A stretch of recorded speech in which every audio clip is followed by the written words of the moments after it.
Hi, I'm Cal Spriggs. Today I'm going to show you how I built the fourth of my awesome Gallowdark terrain tiles, allowing me to play Warhammer 40k, Necromunda, Kill Team, and other awesome wargames. If you haven't watched my other videos on making these Gallowdark inspired tiles, you should go back and check those out. This is the fourth tile I made, each of them a little different to allow different setups and to provide visual interest when played. I'd created two industrial tiles and a reactor tile, each with below decks to provide some verticality. Even without the walls, the different tiles are playable, and once I added the walls, they're perfect for games of Warhammer 40k, boarding action, and Kill Team. I started this tile much like the others, laying out a grid of support columns to hold up the deck above. I used a section of tunnel that I'd 3D printed in addition to 3D printed columns and laid them out with the deck plates above to get the right spacing. Once I got them down where I wanted, I put cardstock down, marking where I needed so that I could glue it all in place.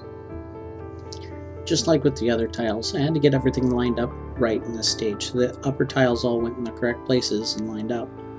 This enabled me to have 1 foot by 1 foot tiles all join up and have the deck plates line up as well.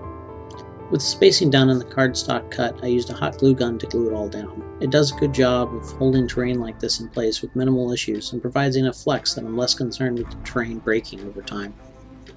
These tiles took a lot of time, so I had music and audiobooks playing in the background while I worked. This was just enough to keep my mind engaged and prevent it from becoming something tedious. I haven't had much chance to play many games on this terrain since building it, unfortunately, though it is great to have it available. My next two tiles after this are going to be flat ones so that I can have multiple decks representing on a ship, and with my other tiles that provides me with 6 connected tiles to play with. I'll probably build more later, but with them being 1 foot tiles I can also use Necromunda floor tiles to expand what I have. Built this tile to be a corner piece. It'll have an underdeck gallery on one side and an access tunnel on the other. This provides ways for models to travel underneath the walls and obstacles placed down on the deck above. With the cardstock down, I glued down some granny grating to represent the underdeck steel mesh. This was a simple process of lining it up and just marking where I needed to cut.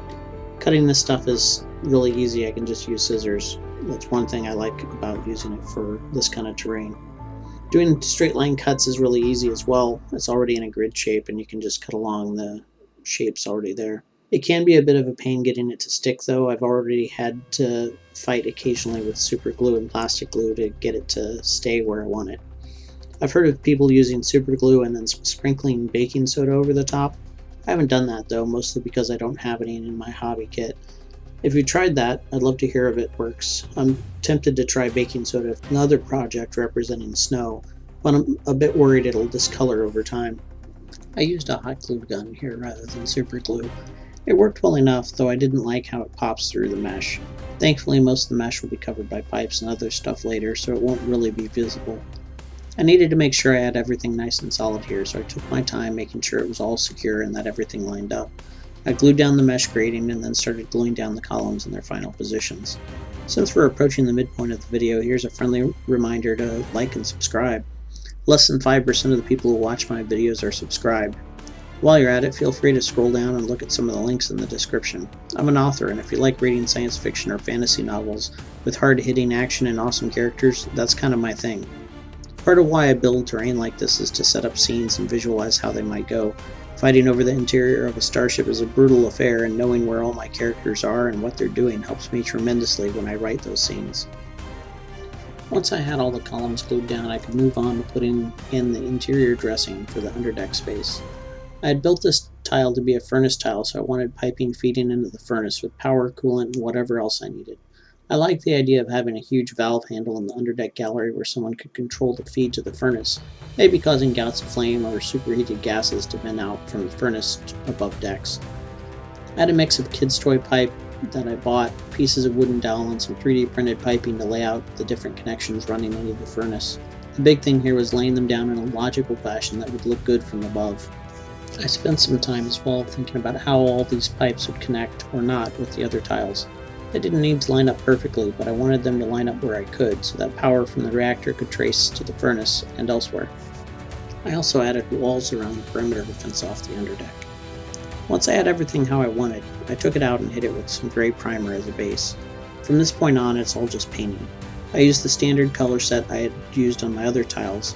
with yellow piping for the feed to the furnace, silver for the power conduit, and hitting everything with a lot of burnt umber craft paint as well to make it look rusted and corroded. I also added some loose plates and scraps in the underdeck area to give it a more dilapidated look, and those got nice coatings of corrosion as well. I liked having the different pipe sections overlap, but it did make it interesting trying to get paint everywhere I needed to. It was awkward sometimes in that I could see where I needed to get paint, but I couldn't reach it with a brush.